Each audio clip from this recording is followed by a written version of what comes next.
Michael Hauge, it's good to see you as always. We already have 14 comments in the comments section. It's fantastic. Comments are, I haven't even said anything. They don't even know who I am making comments. I hope that's a good thing. No, it is. It's one thing that I always promote, I guess you could say, when we're doing these live webinars. I love hearing where everyone is hailing from. And we're going from Mumbai to Canada to southern Minnesota, New York City, Thousand Oaks, California, Los Angeles, Irvine. I'm missing some. Wausau, Wisconsin. Andrea, welcome, fellow Wisconsin cheesehead. So keep it up, everybody. Let us know where you're hailing from. I'm probably going to be kind of ignoring the comment section a little bit, everyone, as we're going through the back and forth conversation with Michael here, because I want to focus on our special guest. Michael, you're in, remind me where you are again, Northridge? Northridge, yes. Northridge, California. And you were in Burbank for a long time. No, I was in Sherman Oaks. Sherman Oaks. Sherman Oaks for, I forget that, let's see, 86, so just shy of 40 years. Wow. And then about a year ago, I sold my house, and it was someone, a former assistant of mine, became a very, very close friend. She and her then boyfriend, now husband, were buying a new house, and it had a guest house. And so they called me up. I knew about it. I was very excited for them because they had this house and they'd been shopping and so on. And I thought it was really cool. I saw pictures. And then later that day, after I'd come home from having dinner to see the video of the house, they said, "Would you like to move into the guest house?" And I said, "No." We're going to be talking about the imagery later, but that's one side of it, that I say no to everything. Immediately, I think this could take me out of my comfort zone. I don't want to do it. And I started thinking about it. I thought, well, okay, I need to move. I've been in the house for a long, long time, and it was my wife in my house, and she had passed away a few years ago. So I think I needed something new, but also I thought, I don't have to look for a place. I don't have to be vetted. One of my closest friends is going to be my landlord. Yeah. And about 50 yards is their front door away from mine, maybe less, and I see them all the time. So it worked out great. But that's great. I had to say no. And then I woke up the next night and thought, oh, yeah, I think that seems like a good idea. So I said yes, and here I am. So you had a refusal of the call. Oh, yeah. I'm surprised I get any calls, That's funny. It's supposed to be any calls. So, oh no, he'll say no. He'll say no, yeah. But it's sort of my protection, my armor, and then I'll think about it. But any chance, anything that goes out of my comfort zone, or anything that seems like that's going to be a lot of work. And I realize there'll be a lot more work if I ever decide to go hunt for a house, and right.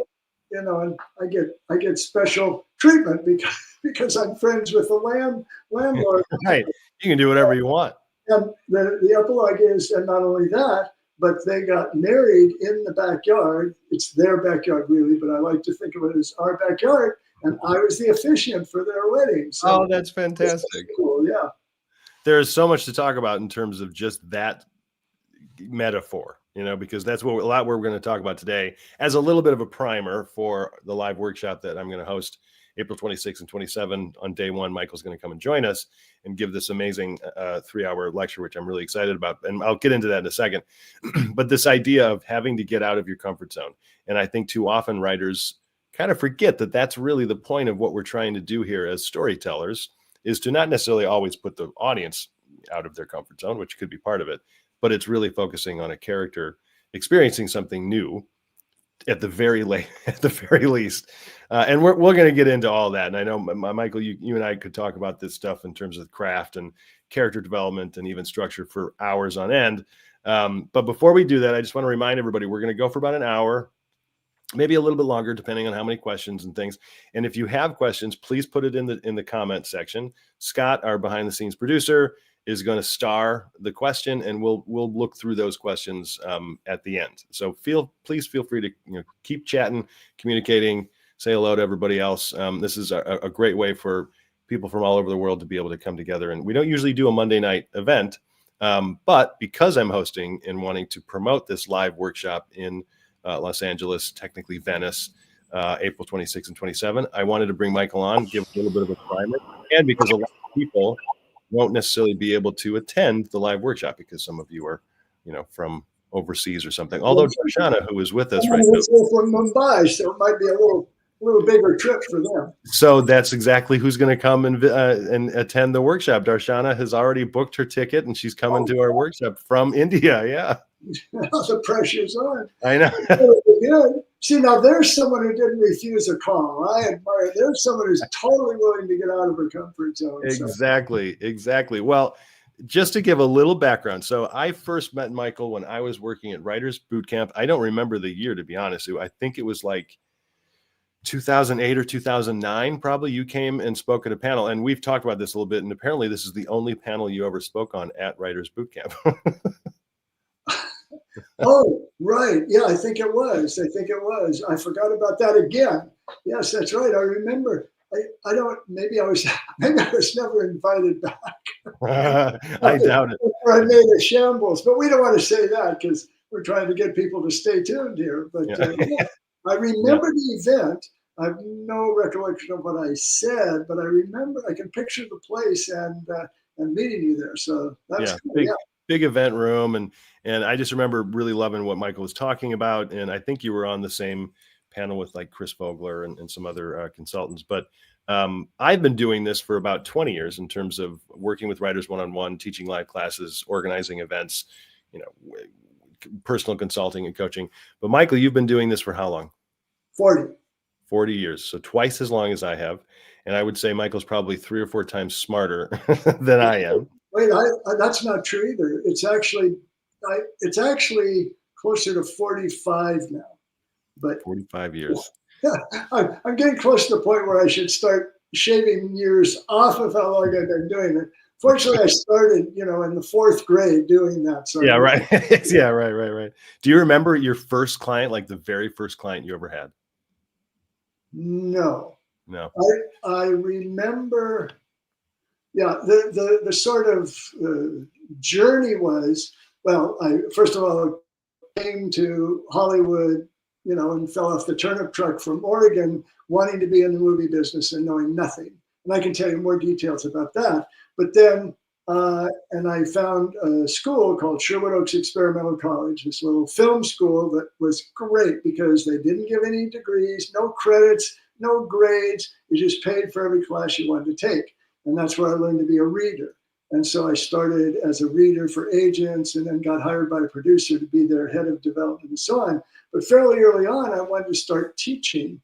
And I figured it's funny because this I was fairly bold about, but it was earlier in my career. But I started thinking, if I know enough from reading scripts or working with writers in my job, but I can stay 2 weeks ahead of the students in my class, then I'm fine, as long as I teach them things they don't know because I just learned it, So It started there, and then I got hired at UCL Extension.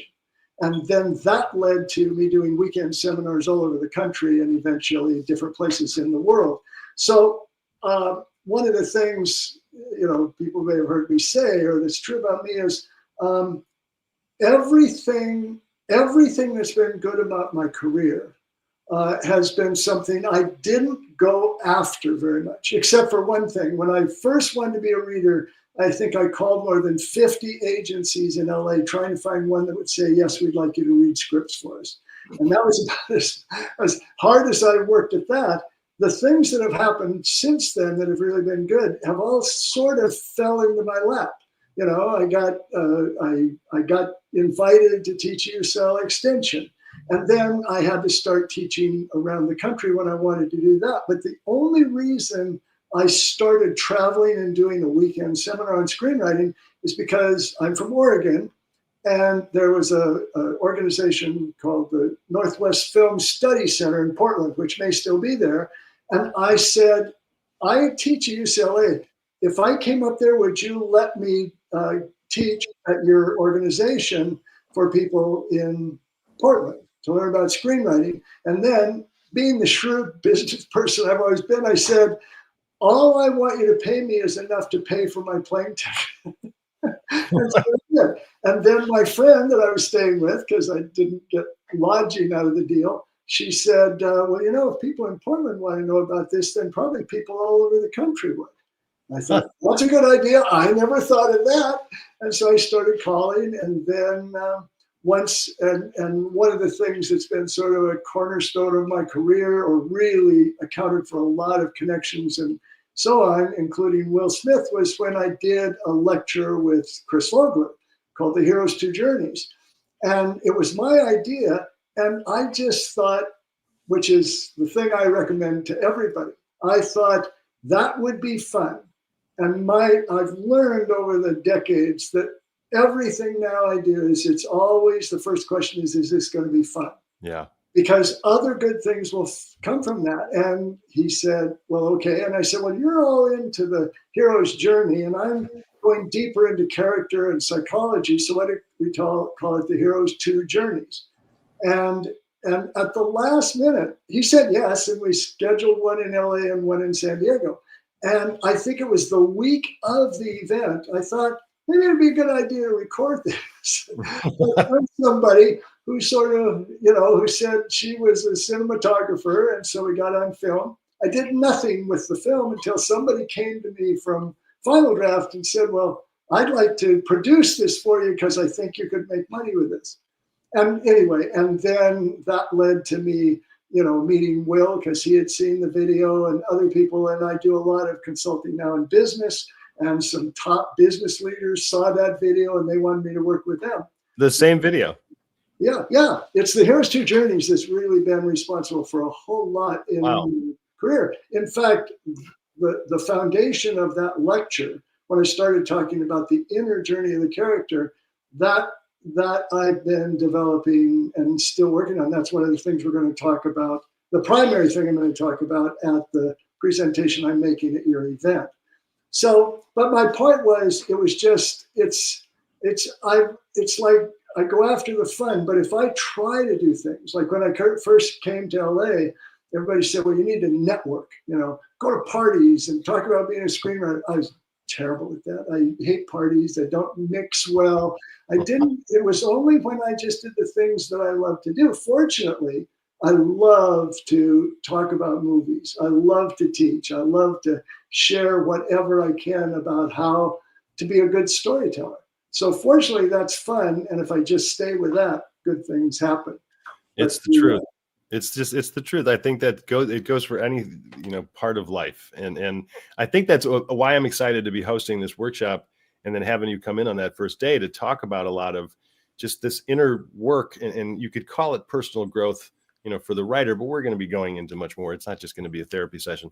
But in a way, we do have to, as creative people, as artists, dig in a little bit deeper and figure out who we are, outside of all of the things we're trying to do. And I think it was a great intro to you, Michael, just kind of segueing your way into anything I choose to do. It comes from a place of, is this going to be fun? And then not being afraid to have the fun. Sometimes I think, ooh, that would be fun, and I still don't do it. Yeah. Okay. Well, that's one of the things we can touch on that. One of the things I'll be talking about at my presentation, which I'm calling the screenwriter's inner journey. Yeah. It's about figuring out, okay, if it sounds fun to you, but you still don't do it, something's holding you back. There's some way in which you're getting in your own way. And the main thing to realize as a screenwriter, storyteller of any kind, is when in your story, the hero of your story, you can figure out how are they standing in their own way? What is the fear that's holding them back? And how will they overcome that fear in order to, stop the alien invasion, or, find the love of one's life, or whatever it might be? But that idea, planting that idea in your screenplay and delving at that level into your hero, and not just at the level of, well, what are the external obstacles and what are their skill set that's going to enable them to do that? And when you go deeper, I'm jumping ahead, but one of the reasons that's so critical is, if you think about, let's say in any movie, if you think about the obstacles that the hero of a movie faces, there could be a multitude, and they're different for every movie. I mean, even if there's a multitude of horror films, but still, whatever it is that stands between the hero and stopping the demon, those external things, maybe the demon is invisible, or maybe they're from another planet or whatever. There's an endless number of obstacles on that outer level. But when you talk about the inner journey for the character, when you get to the level of fear, there's very, very few. There's a very small number of fears that stop us. And we all have the same ones to one degree or another, which means when you tap into that level, now you're tapping in at a universal level with your audience. Right. And so the external obstacles are what makes the movie in a certain way maybe exciting. They increase the emotion because bigger conflict leads to bigger emotion. But when you start exploring the inner fear, I guess all fear is inner, but the fear that your hero is facing, then you're almost guaranteed that the people reading your script are going to connect with and identify with that fear because they're facing it themselves. Totally. And then when you understand how you can develop the hero so they can overcome that, how you reveal that, then your chances are exponentially greater, in my opinion, of you getting your script optioned or sold or getting you read and known or whatever. Yeah, totally. And it goes for every genre, every situation. Because I talk about that all the time, like the likelihood of me experiencing what Sandra Bullock experienced in Gravity, 0. I'm never going to be in a spaceship. I'm never going to be alone in space. But that inner journey that she goes through is very universal in terms of the things she's afraid of and what is making her panic. And, so you could look at almost every single movie and still see the same thing, that there are a lot of experiences, especially, what's the word I'm looking for? Movies from the past. Yeah, Westerns and, things that happen in the 1700s. I can't think of the stupid word. We're never going to have that experience, but there is a universal connection that we can make by way of the characters, not just the situation. And naturally, as storytellers, we tend to think of the plot situation first, like, oh, I've got this cool situation. But sometimes if you were to be looking at yourself, writing down all the fears you currently have, which we all have them, and then consider, let's write a movie about one of these. Now you're directly connecting yourself to whatever story you might be able to place it in. And you can just look at a list of genres, like, I want to place this fear into this genre. Let's come up with a situation and see what it is. One of my favorite parts when working with writers is developing brand new ideas, because it's such a fresh, clean slate. And we can do anything. It gets really difficult once you're getting into the rewrite process. But there are a ton of movies that so well, Michael, that we're not going to have time to break them all down. But Wedding Crashers is an interesting one for me. It's one of my favorites. I love Wedding Crashers, and so many people have seen it, so it's a good example to use. What is your argument, about, is this a one main character story, or is it a two main character story? Like, how would you break this up? Because obviously you've got Vince Vaughn and Owen Wilson sharing screen time, but I would argue it's more Owen Wilson's journey than it is Vince's. Okay. Yeah. I love that. In fact, I haven't written yet, but I'm just going to be presenting some or making a video for YouTube or something like that. And I love using the opening scene of Wedding Crashers because I think the funniest opening scene I've ever seen in a movie. I don't think I've ever found anything that's funnier than that. Yeah. And what I'm going to be talking about is, why do we empathize with these awful characters? Because they're horrible. I mean, if I said, well, the hero of my movie, or the two heroes of my movie, if you look at it that way, what they do is they crash weddings where they're not invited, and they use fictitious names to do it. And then they go because then they get free food. They can get drunk for free. They have, they party away, find some woman, lie to her, and get her into bed. And that's their goal. And if I said, and this is my best friend, and I can hardly wait for you to meet him, you probably wouldn't be that eager. I mean, these guys are jerks. Yeah. And yet somehow I'm getting sort of off track, but I'm sharing what I'm going to say is, but the unlikable characters. Yeah. Well, it's not just, okay, I'll tell you what, I'm going to go ahead and you all get a piece of what I'm going to be putting on YouTube. Don't tell anybody, but here's why we care about it. And somebody was talking about this. You show a video as we're all waiting to get in. And I don't know who it was that was talking, but they were talking all about, they said the North Star for us is empathy. I don't know if you remember, but it was just playing, 5 minutes before we came on. And the reason we are willing to see them as heroes or see them as the main character, the protagonist, or we're rooting for them, is because they tick all the boxes of how you create empathy with a character before we find out what jerks they are. Right. Okay? And the boxes are create sympathy for the character. Well, they're stuck in this negotiation or this arbitration, whatever it is, with these two horrible people, even worse than they are, arguing about their divorce. And they're just bored to tears and they don't know what to do. So just on a subtle, this is all subconscious in the mind of your audience or your readers. You should be thinking about the reader of your script. Okay, so we feel sorry for them. Are they in jeopardy? Yes, because their job is to get these two people who are practically coming to blows with each other to agree to the mediation. So and if they don't, they don't get paid, or they lose their job, or they're not getting what they're after, so they're in jeopardy. Are they likable? Yeah, if you look at what they're doing, they're actually in their crazy way getting these two people to reconnect with how they felt about each other once, and they're really good to each other. They're really good friends with each other. Yeah, okay? And you can tell they're having fun when they're talking about it. Yeah, and then two sort of minor ones are, does your protagonist have a skill set? Can we admire what they do, like what are they very good at? This applies not just to superheroes, but anyone who has a certain skill set. If you look at the beginnings of a lot of Arnold Schwarzenegger movies or action movies, Arnold's always doing something to blow people away at the beginning. He shows he's really, a tough guy, and we want to root for him. And the last thing is, what am I missing? Do they have a skill set? Oh, and are they funny? Now, this you're limited to comedies or some, but they're so funny that we like to hang out with funny people. So all 5 of those key elements are there in that opening before we discover that they're wedding crashers. So that wasn't really your question, but I can't help myself since I got started. And to answer your question, when I deep dive into the movie, I would really say that I think his name's John, but the Owen Wilson character is more so, although they're really presented as sort of equal.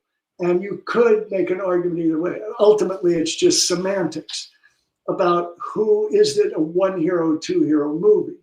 The reason I lean toward Owen Wilson is because it's a romantic comedy, and in a romantic comedy or any sort of love story, the goal of the hero has to be to win the love of another character. And he is actively going after now I've forgotten her name. Rachel McAdams. Yeah, Rachel McAdams. Yeah. And so it's really about him pursuing her. There's a relationship that Vince Vaughn has with somebody else, but he's sort of reluctantly getting involved with her. So if you lay it out in terms of the structure of who we're really rooting for, it would be Owen Wilson. And by the way, just for those of you who might be wondering, my definition of hero is different than a lot of folks. Hero is just my term for the main character of the story.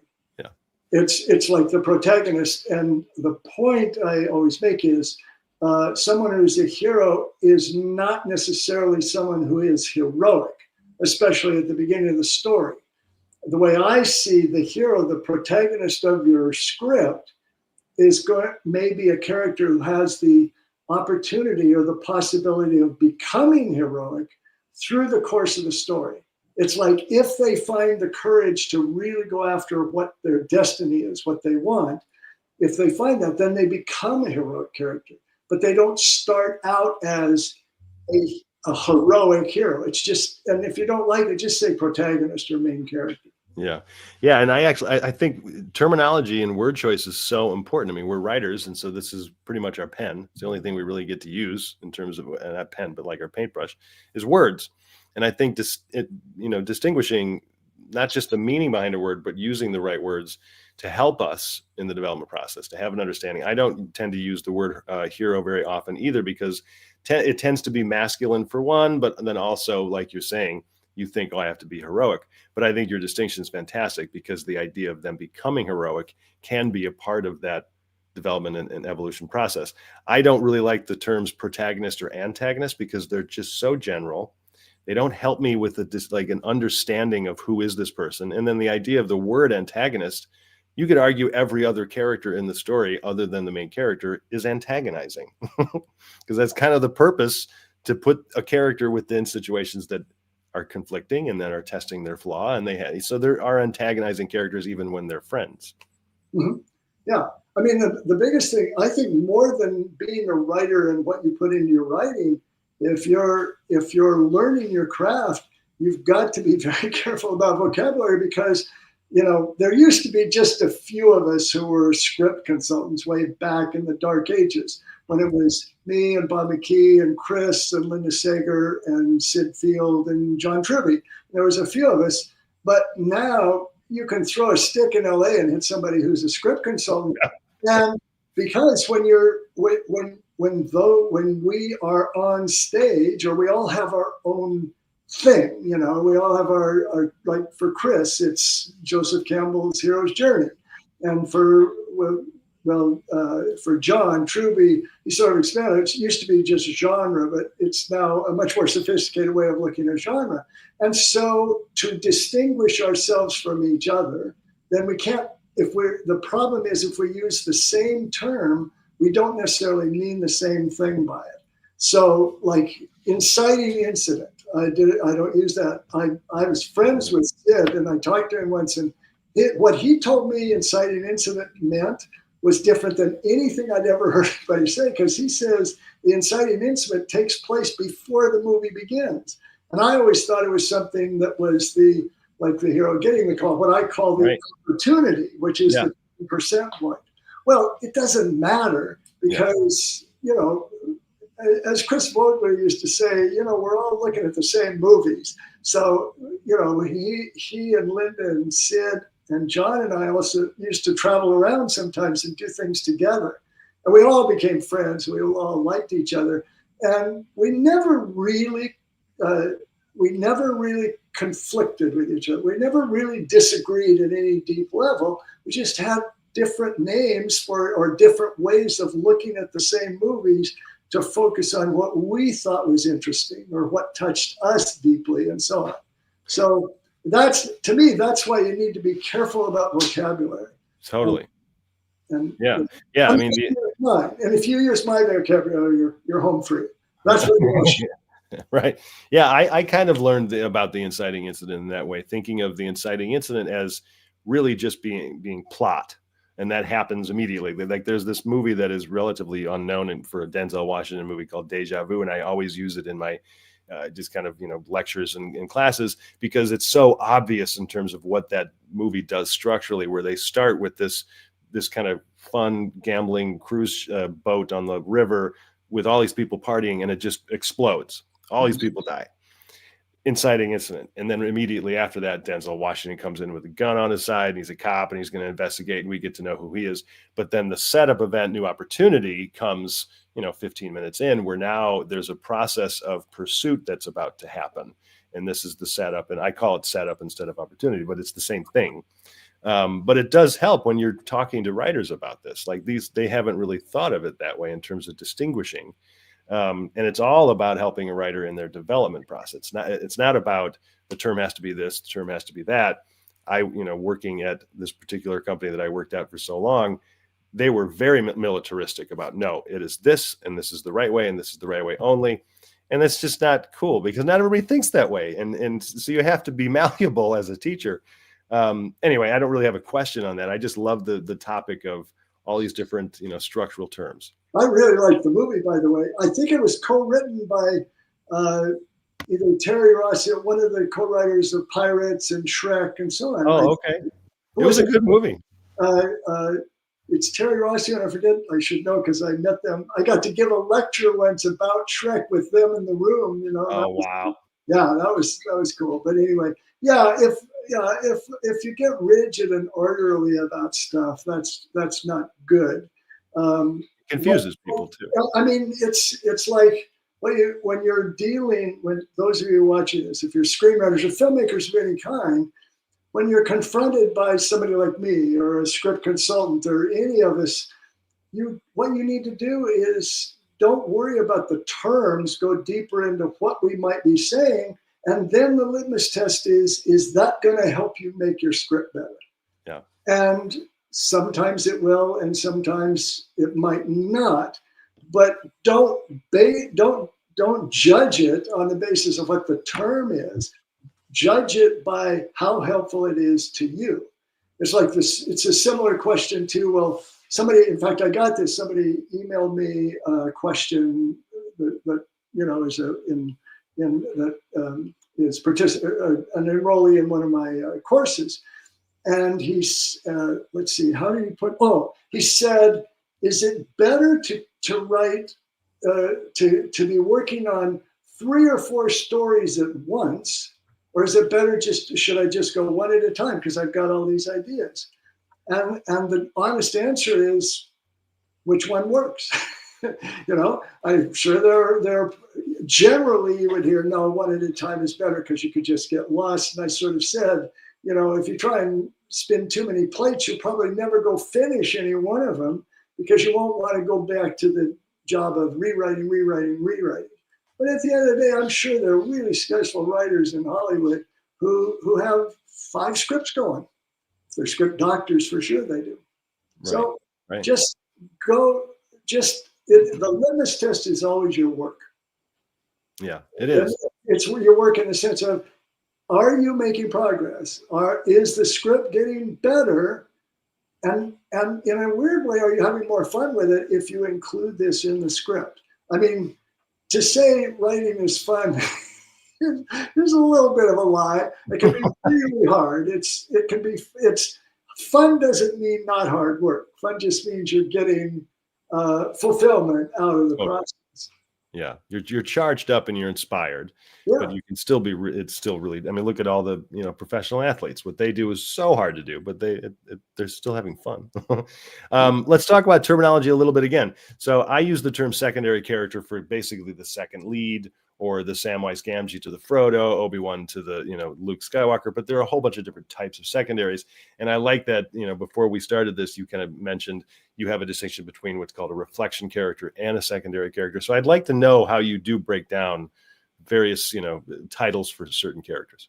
Okay, well, again, all we're talking about is names or terms I made up, or I exploited, because it was different than the term other people were using, so I could make sure that people were zeroed in on what my idea of it was.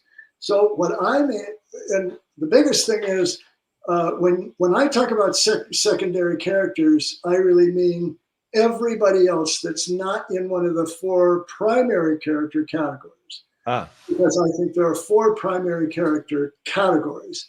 And those are the hero. I'll just name them and then we can talk about it. But there's the hero, the nemesis, the reflection, and the romance. And those are just tags I gave them. And as I said, I probably made those categories up somewhere before my first book was written. So we're talking about maybe 40 years. And now I'm sort of stuck with it because I can't, because 100,000 people have read my book or whatever. But it doesn't really make any difference if you regard those 4 as secondary characters, or the hero is the hero and then there's 3 secondary. It doesn't matter. But what I mean by those characters is the hero is I've already talked about, and then the other 3 are defined by their relationship, actually not to the hero but to the hero's goal. Okay, mm-hmm. Because it's how do they contribute to or affect the hero's pursuit of their visible goal, of their outer motivation, as I sometimes say, the finish line that the hero wants to cross. Okay, so the reflection character. We'll go back to Wedding Crashers because that's a good example. Okay, so let's say Owen Wilson is the hero. Let's say we've decided that by my definition, he's the hero. The reflection character is the character who is there to help the hero achieve her goal or his goal. Okay, because I use hero interchangeably, unless I'm working with romance writers and they insist it's hero and heroine, but no matter. Okay, so the reflection character is the character who's aligned with the hero, but is going to primarily help the hero achieve their goal. So they're on the hero's side. So you could be talking about a best friend, like in Wedding Crashers. You could be talking about a mentor, like Yoda or Obi-Wan or someone like that. Or you could be talking about a spouse if it's not a love story. So like in The King's Speech, you know, that his wife, you know, Elizabeth, became the whatever. You know, I get the royal family confused a bit, but anyway, it's not a love story. They're already together. They're already committed. That love story already happened before the movie began. So she is there in part to support him and help him achieve his goal. Now, in King's Speech, there's a much more important reflection character, and that's Lionel Logue, you know, the Geoffrey Rush character. Okay, anyway, so that's that character. Then there's the character who is in complete opposition to the hero achieving his goal. That's what I call the nemesis. Now, oftentimes the nemesis will turn out to be, or will be presented as a villain, as the bad guy. Okay, so if I'm trying to think, so in Wedding Crashers, if Owen Wilson's goal is to win the love of Rachel McAdams, then who's the character who most stands in his way? It's Bradley Whitford before he got big, you know. Bradley Cooper. Yeah. Bradley Cooper, not Bradley Whitford. No, yeah. Bradley Cooper. Okay, when you didn't know who he was, so he got stuck with, you know, that sort of one-dimensional character. Okay, so he's the nemesis because he's the one who stands in the way of the hero. And then the final category is the romance character. And that's probably, I could just use the term love interest, but I like tagging it with some sort of a name. Because, and that character only occurs if it's a love story or a romantic comedy, which is sort of a subset.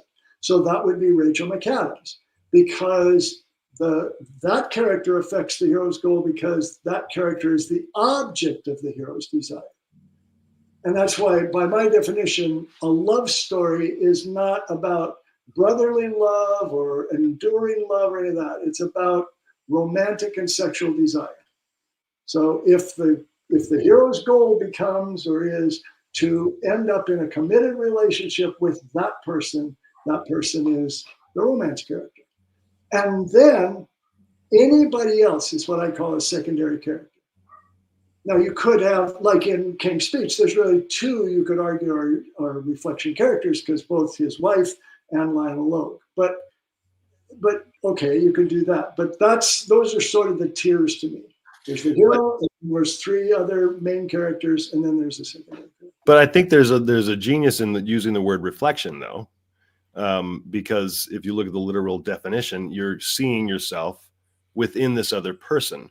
And obviously there are varying degrees of that. You know, it's not like the easiest answer or example is Finding Nemo, where you have Marlin and Dory, and they could not be more opposite. He can't let go of anything. Dory literally lets go of everything every 5 minutes because she forgets everything. Mm-hmm. And so you could see that as a reflection, and he needs to learn from Dory and she needs to learn from him. And so that's why I love that term so much, where it starts to get a little complicated. And of course, you always have the writers out there that were like, well, what about this movie? What about that movie?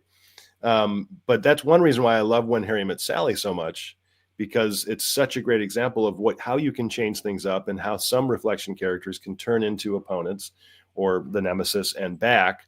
But the irony with When Harry Met Sally is how well do you know the movie, by the way, Michael? I don't want to put you on the spot. What movie? I've never heard of that film. When Harry I've only seen her about 14 times, but go Okay, ahead. good. Remember pretty much. But she flips, right? Like she goes back and forth. But then the object of his pursuit, I guess you could say, isn't necessarily Sally. He doesn't, it's not, how could you call that a love story, really? You know, because he's not trying to win the love of her. Okay, well, okay, so I have an answer. It's not necessarily the right answer, but the way I look at it is when you have a love story, what matters is when we say the hero is pursuing that character, they end up doing that. But in the mind of the reader and the audience, who are we rooting for the hero to end up with? Because we figure out those two people belong together probably, well, first of all, because it's Meg Ryan and Billy Crystal and their picture is on the cover Right. poster. So probably they're going to end up getting together. But the key is that's what we're rooting to happen. Very often in love stories, one of the two is going to, sometimes they start out hating each other in sort of a meet cute rom-com, something like that. But how do we categorize them subconsciously? How do we see them? And what we're rooting for is them to end up together, and that's it. And also one other thing, I don't want to get, well, yeah, maybe I can get too complicated. This is Sure. You'll follow me. That's why we're here. When a love story, when it comes to a romance character, the romance character could be seen as the combination of the reflection and the nemesis. Because there will always be times when those two people are at cross purposes. She gets mad at Sally and Harry. At times they're at odds with each other, or then she falls with somebody, or he doesn't. They don't want anything to do with each other, or they're determined to see themselves as friends. And then she starts getting attracted to him, and they end up going to bed together. And then he wants nothing to do with that, and so on. So they act at times like in opposition to the hero's goal, and at times aligned with the hero's goal. And so it's and one of the things that I generally say I'm fairly rigid about, even though I said I shouldn't be, is characters can't change category. And here's why I say that. They can, but it doesn't help you as the screenwriter to think of a reflection turning into a nemesis, or a nemesis turning into it, because I don't know how that helps you. If you just say it's a nemesis who started helping the hero at the end, that's fine, that makes sense. Right. But if you, I mean, it's hard enough with all the different jargon and all the different rules and charts and shit like that I have abundance. You don't want to start making it even more complicated and get up in that, because at some point you got to let go of that stuff. You need to know it and then let the characters take the action you want. So it's just much simpler to say the characters are established by the end of Act 1 when we know what the hero's visible goal is. Yeah. And from then on, that's the name tag they're wearing. And they can be somebody different by the end, or have a different, but they don't change tags. It's still that character, that category, right? I think it's really smart to distinguish that, because writers do get, they're trying to figure this out when they're developing their project, or they're working through a rewrite. Like, who is this character? What? Just put a label on it. This is what the character is. And I think Barbie, I just recently broke down Barbie and the whole 12 sequence approach. I take a 12 sequence structure approach to story. And Barbie is really fun and fascinating to look at, because it's a very feminine plot structure, because there isn't like a heavy overcoming of the villain or nemesis or opponent or whatever you want to call him. There's a coming together, but that's primarily because you could argue that Ken was never really her nemesis. He started as, this is a secondary character to her. Even though he does change and affect, what Barbie's going through, but she learns from him just as much as he learns from her. I don't necessarily want to spend the whole time. We could probably choose another 10 movies and break all this down. But I do want to say one thing more about those four categories. Okay. And that is, this is sort of a hidden plug. But my part of the event, when I give my presentation over the weekend that I said I'm calling the screenwriter's inner journey. Right. When it comes, and the inner journey is simply the journey of transformation from living in fear to living courageously. that the hero has to go through. So I'll say a couple of things about that. One thing, I want to go back to something you said way long ago about figuring out what your fears are and then putting that into the character. Yeah. You could do that, but the difficulty is there are very, very few fears that are universal like that. And they all boil. Tony Robbins says, I didn't hear him say this, but somebody else did, and I love the quote.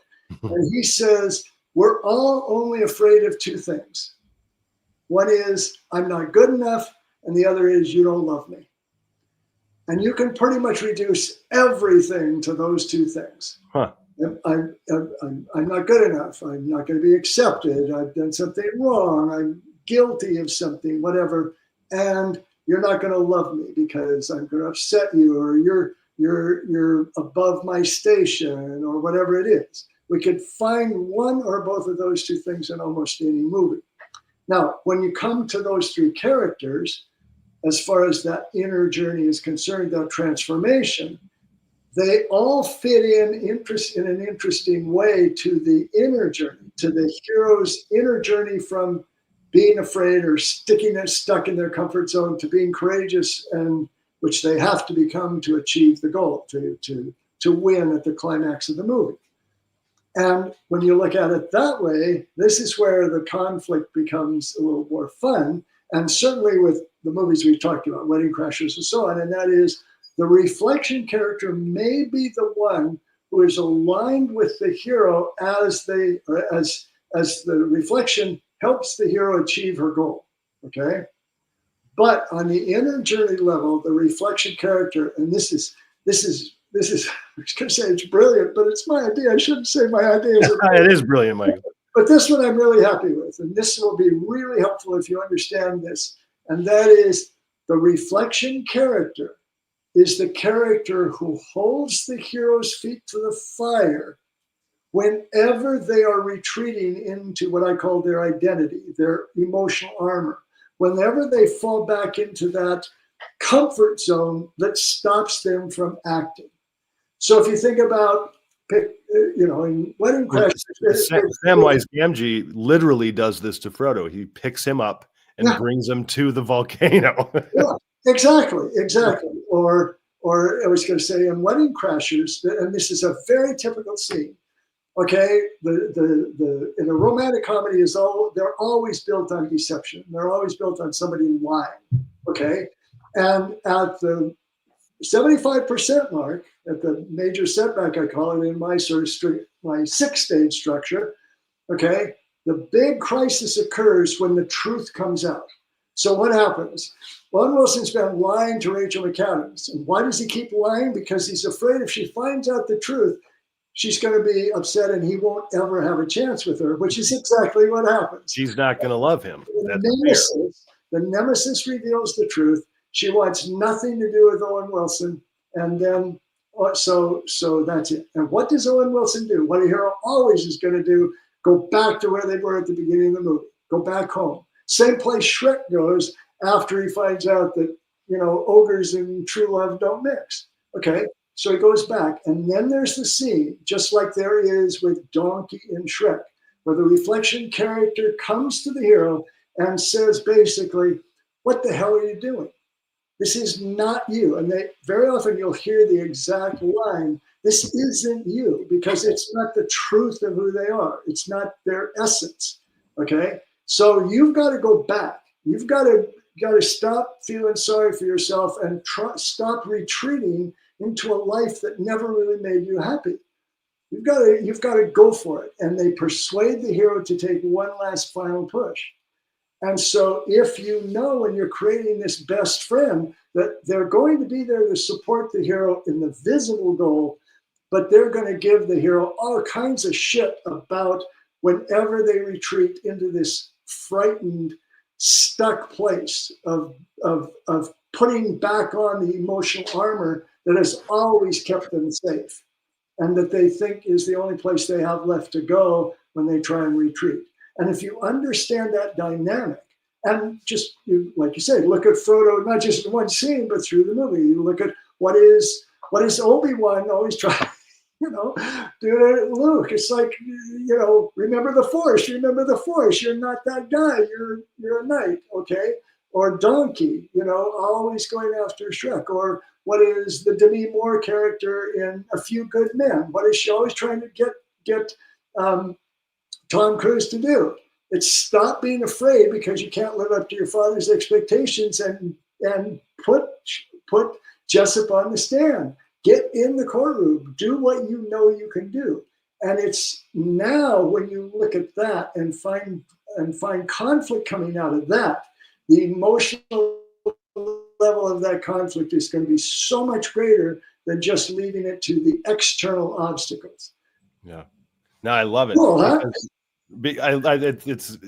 It's I don't mean to say it's I say that all the time. It's because it's true. It's like this is what a story does, and how we need to be looking at it from, you know, the surface level of, if we want to be writing a mainstream Hollywood movie, these are the steps that we can do it. Yeah. A lot of very artsy, kind of experimental and independent movies may not be following exactly. We don't care about those. Yeah, arty, experimental, foreign language. Right. Yeah, I don't acknowledge their existence. The one thing I didn't finish is all three characters are in the inner journey level come into play in a different way. The Nemesis is actually, to some extent, is a reflection of, right, or embodies the inner conflict for the hero.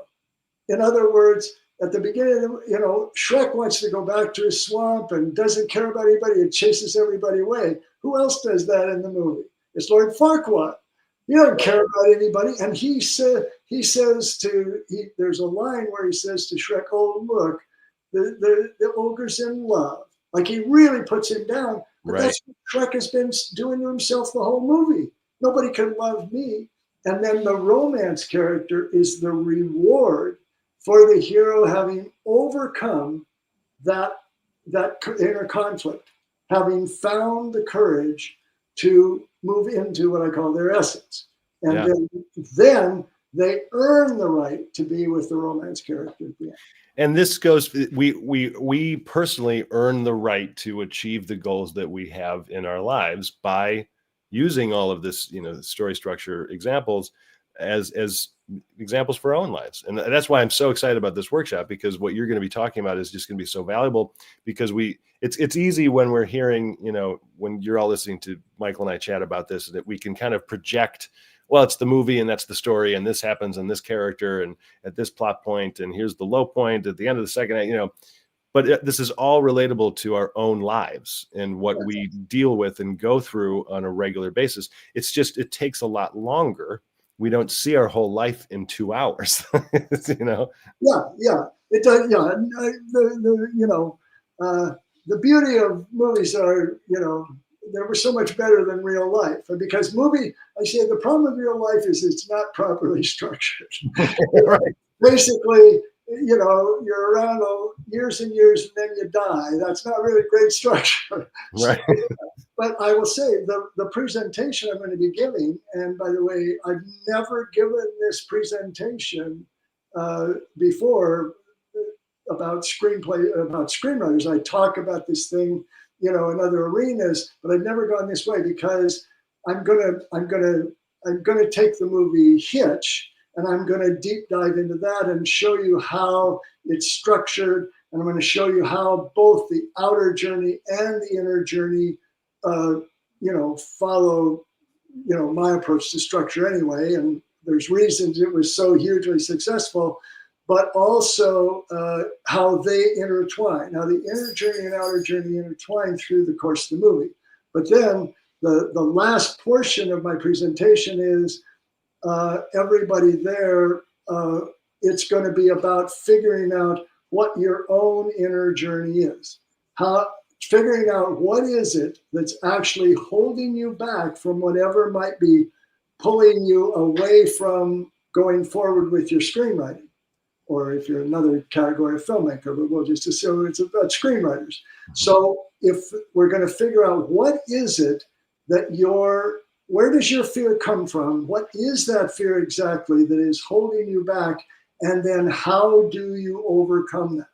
I'm going to take everybody through a process to figure out what that is and what the steps are. So whatever that is that's frightening you, how you can get to the other side of it so you can start moving from your essence and doing that. So yeah, that's my plan. I should say, never been done before with screenwriters. I've never presented this before, but that's why I'm excited to do it, because it's funny that you talk about early on in our chat here is that a lot of the good things in your career just kind of fell in your lap. For the prior couple, I don't know, gosh, at least a year, I had been thinking I want to do some kind of, I didn't know what to call it, like, psychology type of workshop for writers or something.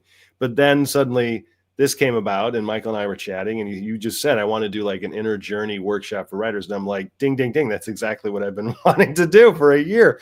And so it fits perfectly. I'm going to be running the rest of the workshop. So in the morning, we're going to run from 10 to 4 p.m. Saturday and Sunday. Michael will come in at about 1 o'clock and he'll go for 3 hours till the end of the first day. And then we'll all go to the ISA party on La Brea after that. But I'm going to be working a lot on the craft level of things. But on Saturday, I'm going to be talking a lot about voice, how to develop that voice, how to it's a little bit of a primer for the inner journey. And then on Sunday, it's going to be a lot of new idea development or current idea, workshopping, throwing ideas at the wall, and really spending a lot of time to work through all that. And so you should go to networkisa.circle.so, or if you're a current ISA member, just log in, go to your membership dashboard. There'll be a little button that says go to our community on the right, and you'll be able to go into the social community. That's how all of you RSVP'd. So obviously, if you're not in Los Angeles, not all of us are as brave as Darshana flying from Mumbai into Los Angeles, but we are going to record it. We're not sure when the recording will be available for purchase, but the whole thing will be watchable. Cool. Yeah, I'm excited. I hope it works. I shouldn't say that, but that's me going out of my comfort zone. But it'll come together. But fun supersedes. It's just here's the way I would put it. I know some of it's going to work.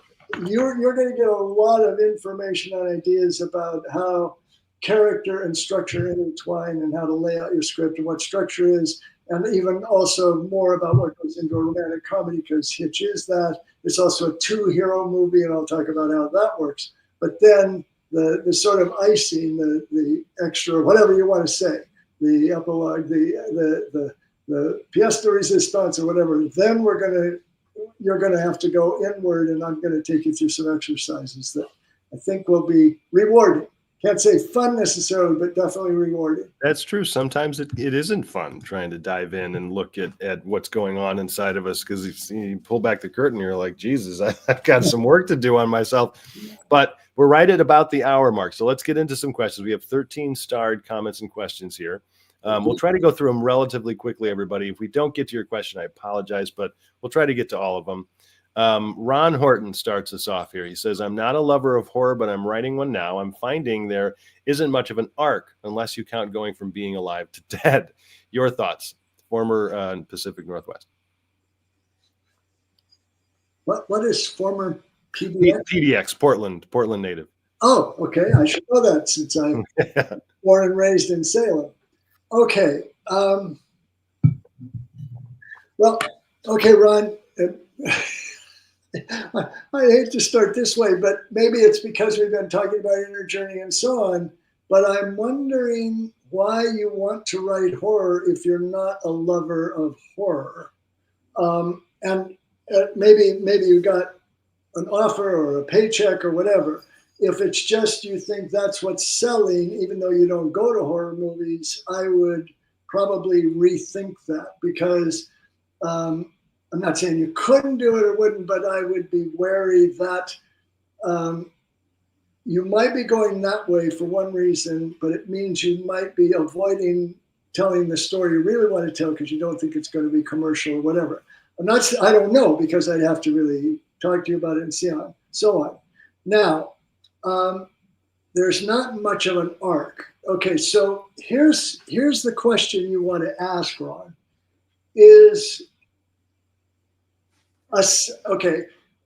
I don't know what your story is. Let's see, going from being alive to being dead. Okay, so apparently this is a zombie who now, the whole movie can't just be about them ending up dead in the end. I assume that's what it is. So maybe they're the Walking Dead now, and now they're a zombie, but you need to zero in on what is their goal. What is this hero's goal for the end of the movie? Now, it's a given that this character is going to be afraid of dying or getting killed or so on, just like in any action movie, a life is in danger, or sci-fi, or a lot of fantasies and so on. That's not the kind of fear I'm talking about. It's not a phobia, or it's not just afraid of death. We're all afraid of that to some extent or another. What I want to know is, what is holding the hero back from finding the courage of doing what they need to do to, I'm going to say, stop the demon, because that's usually what a horror film is. If I'm wrong about the goal, then you'll have to apply whatever goal you have. But first of all, make sure there is a goal.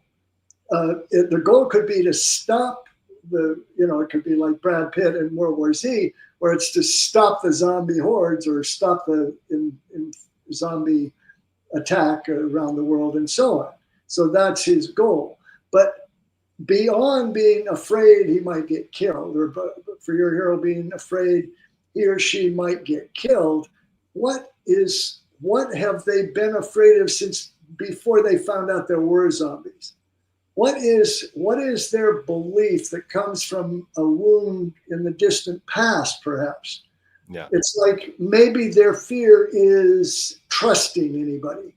And now the only way they can stop the demon is to join up with others that they normally would not trust. But they have to risk doing that and figure out that, well, the reason I don't trust people is because, my parents abandoned me or somebody betrayed me in the past. That's what you're zeroing in on.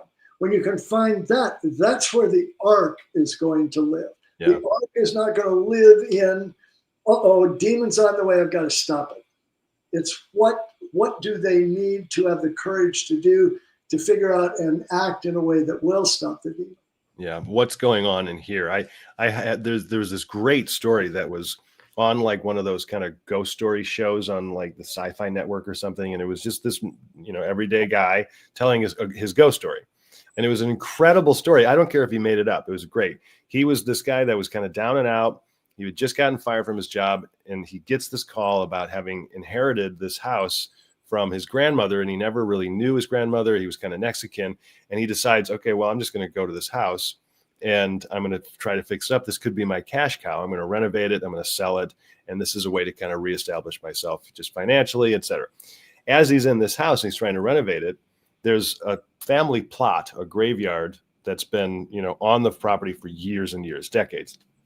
And every night he's getting these hauntings, and he's seeing people coming out of the graveyard, coming toward the house.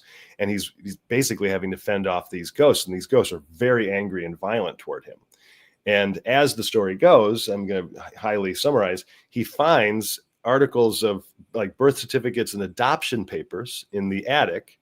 And he finds out that he was adopted, and he had no idea that he had been adopted. And so there was this level of fear of not knowing where he belongs. Who am I? Does anybody love me? And the ghosts were coming after him because he does not belong on this land. That was the family's land for all this time. It was an amazing true story that this guy was telling, because this is the arc he had to go through. He had to find himself, even though there is the outer surface level problem of these very dangerous ghosts trying to kick him out. So we want to look a lot deeper at these horror movies, and the ones that are just not all that great. Yeah, I would argue, Ron, they don't really have an arc. So the movie's not that fun. But the ones like The Purge and some of these more character-oriented, specific ones, they are really fun to watch. Yeah. We should make a point that you don't have to have this in your script. You have to have an emotional screenplay.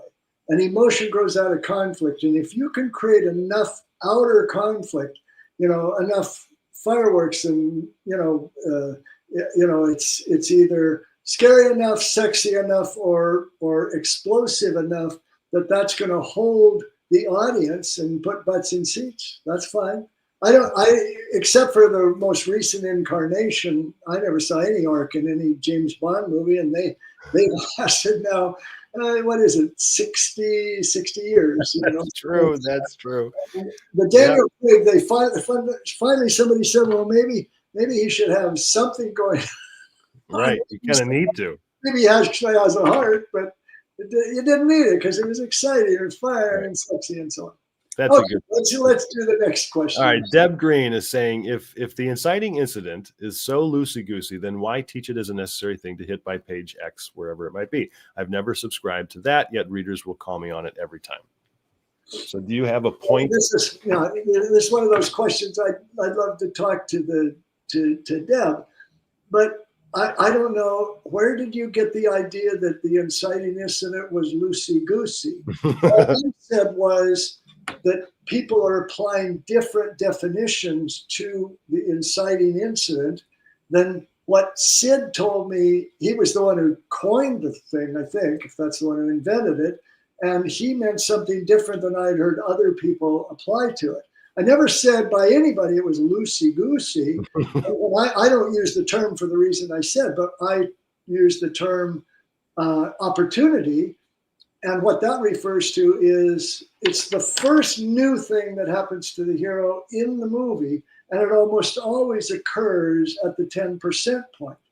And the reason I say it's important is because I've read 1,000 terrible scripts, and I've watched and read the scripts of, umpty dozens of successful movies. And if you look at successful movies, it happens so consistently. You might want to say, well, if every successful movie has something happen at 10%, maybe I should think about that too.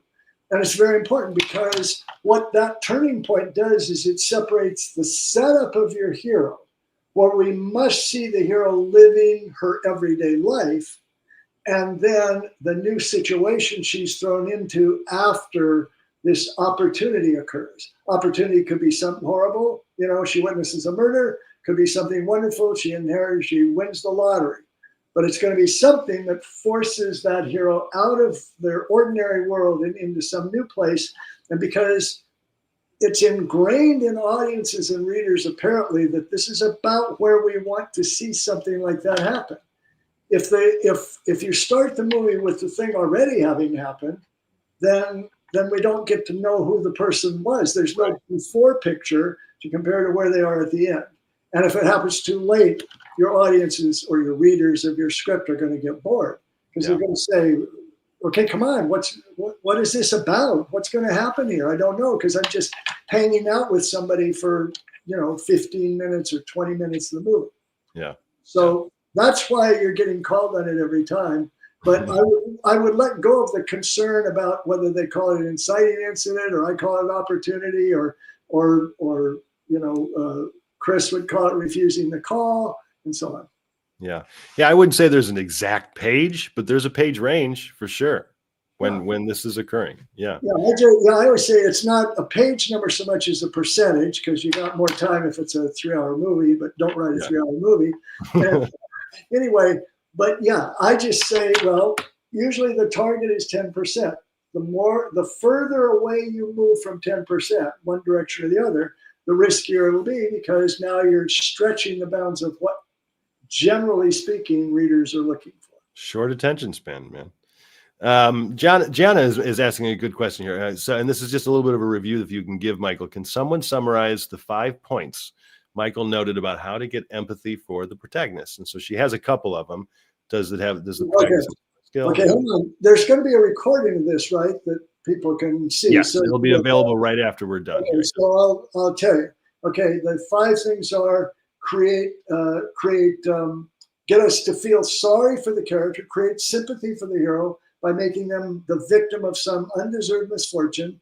Number 2, put the hero in jeopardy. In other words, they're in danger of losing something that is of vital importance to them. So it could be their life, or it could be losing their job, or losing the person they love, or whatever.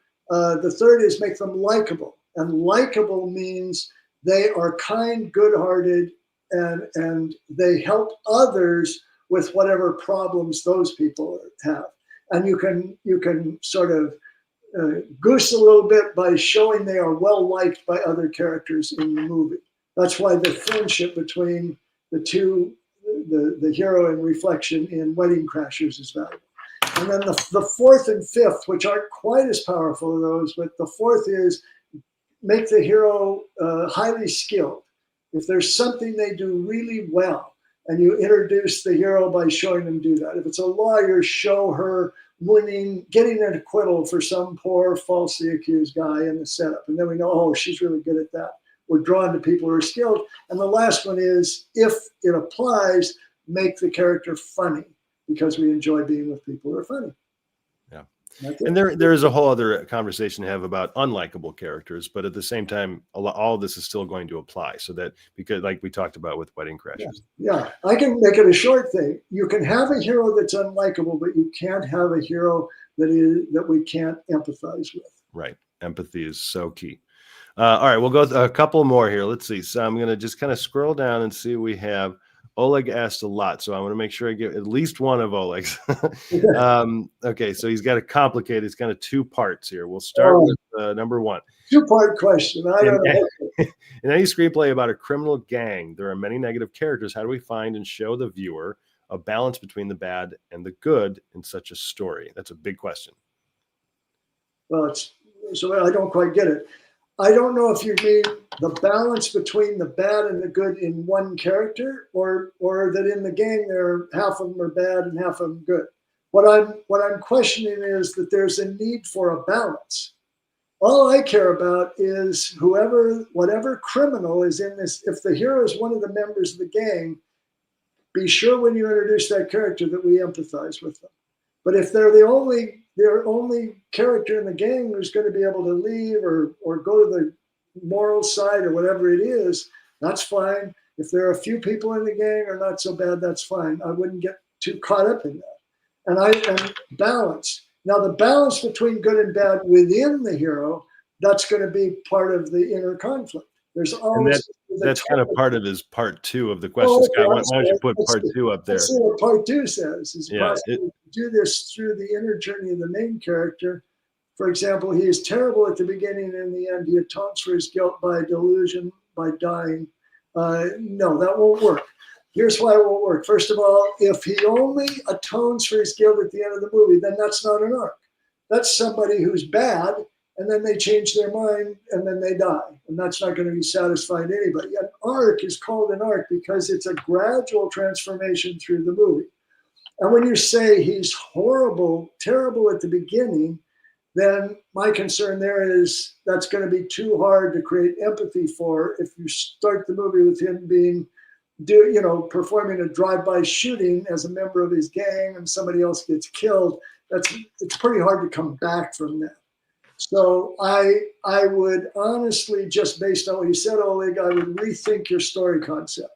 Because a story about a gang member who's terrible along with all the other members of his gang and doesn't see the light until the end, I don't know why I'm going to want to hang out with this terrible person for, 85 minutes so I can see him die at the end, but no, he was redeemed.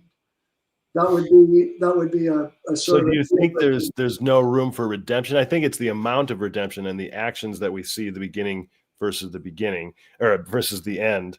And so I think what you're saying, Michael, is that we need to have an understanding of who this person is on an empathetic level, even though he may be doing terrible things. But at the same time, it is difficult to come back from seeing someone do something really terrible. And there are varying degrees of terrible. But from an inner process of change, is it possible to still be able to see this person, be okay? Like if you look at, Michael's character in The Godfather, he isn't doing terrible things, but we do know around him there are terrible things that the mafia is doing. And so there is as I seem to remember from the dialogue of the movie, but that's not me, Kate. That's my family. Right. He starts out as a tried and true hero, a decorated soldier. He's got nothing to do with his family. That's right. Also, keep in mind that The Godfather, especially if you put the two together, is a tragedy. A tragedy is a story where someone ultimately does not find the courage to change and succumbs to wherever they were stuck or got stuck. His arc is fascinating because he becomes what he becomes only because he was or his and the whole movie is about this, you know, it was all because of his family. But he was trying to protect his father. And that's when he first, you know, outside the hospital and so on. We could keep talking a lot of time. I know. Father, and I wouldn't be the most brilliant person to do it. But yeah, that has other issues.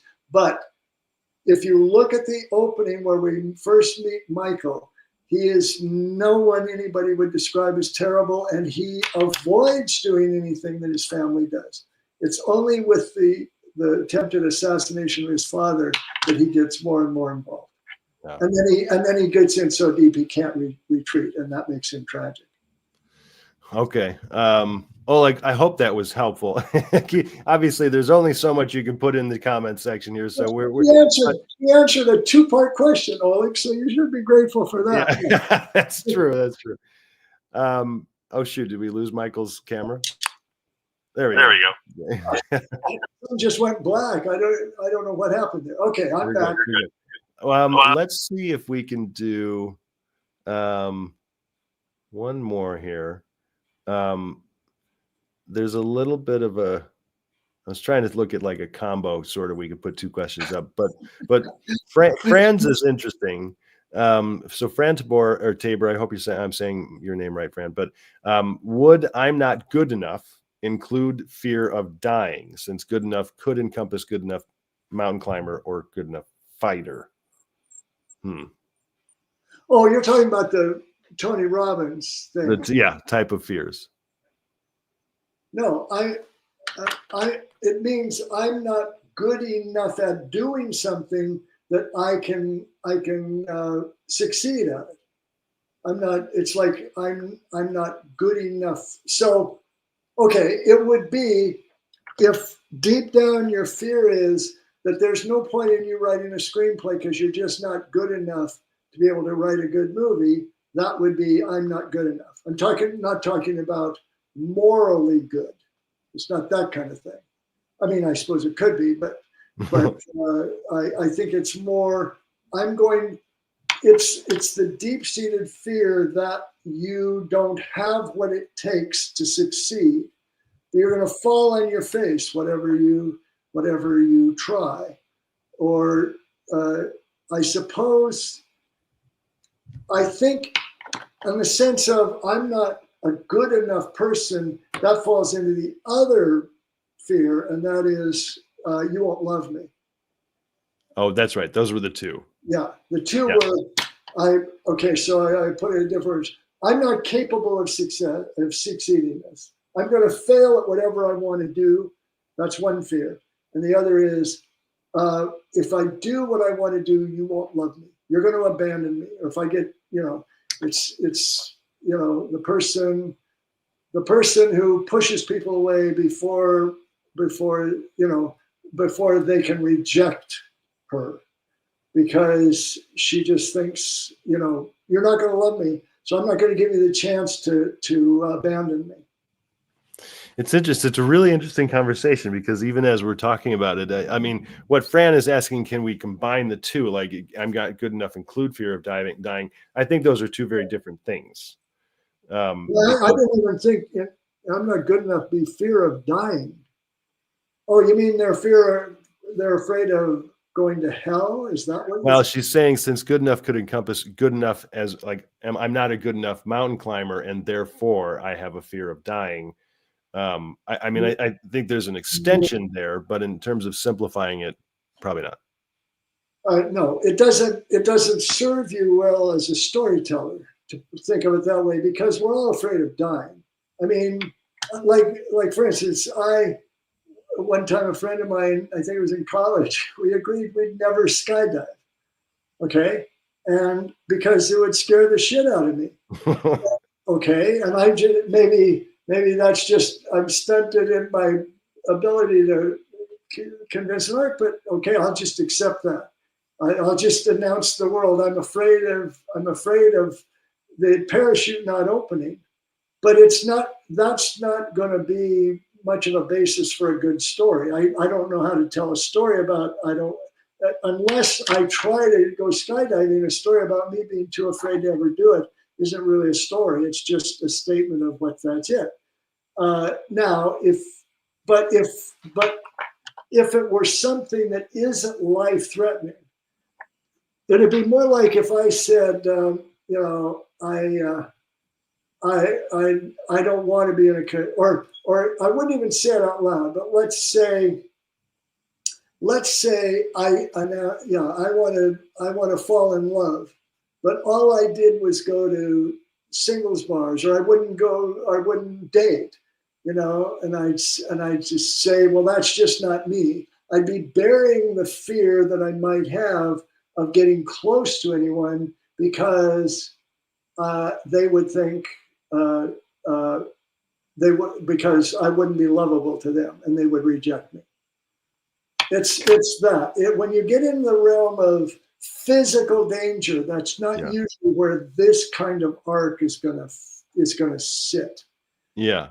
I think there's a yes, they're afraid of climbing the mountain, but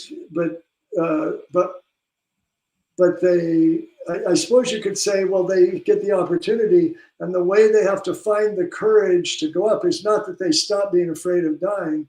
It's that they're willing to because they think, because the reason they wouldn't is because they had a sibling who died and it crushed their parents, and they said, I can't ever put myself at that kind of risk, because the fear is they would not be loved by their parents or they couldn't do that to their parents. It doesn't have anything to do with, well, of course you're going to be afraid if you're climbing up a mountain that you might fall, but that's not rich material. That's an understandable physical fear. The rich material is when it's the fear of that deeper fear that we bury, that we don't want to admit we have. And we just, well, that's not really how I'm wired. Okay. Right. And then that's the fear I'm looking for. You could argue then it's really not even a movie about mountain climbing. I mean, even though he may be mountain climbing, it's really a movie about someone coming to grips with, accepting themselves, but they need to go through a process of change through, relationships in order to then have this acceptance in themselves. The movie Castaway was based on a fear of dying, at least partially. I would argue against it. Yes, of course, there's a fear of dying there, but there was a fear of complete lack of control that Tom Hanks' character had. I've thought so much about Castaway over the years, and the way that he is set up is that he's a FedEx executive who lives by the clock. Everything is organized, everything's planned. Even his relationship with Helen Hunt, there was a process that he would go through, and he completely relied on that. Everything changes when the plane crashes. And now he, even in his monologue at the end, where he literally says, I had control over nothing. I couldn't even kill myself the way I wanted to. So it's much more than a fear of dying. This is a very personal process that he had to go through. And I think that's where we always need to dig deeper. When we talk about flaws, a flaw isn't the fact that somebody has a limp or that, it's something outward or they're kind of naive. I mean, those are personality traits that you can still use. We got to go deeper, like psychiatrists, and really go, what's going on with this guy or girl. Mm-hmm. And this is where, as you said in the beginning, one of the things you could do is when you look at what is your hero afraid of on that level, is it something you're afraid of? Because if the answer to that is yes, might be a sign that that's a really good story for you to tell. Mm-hmm.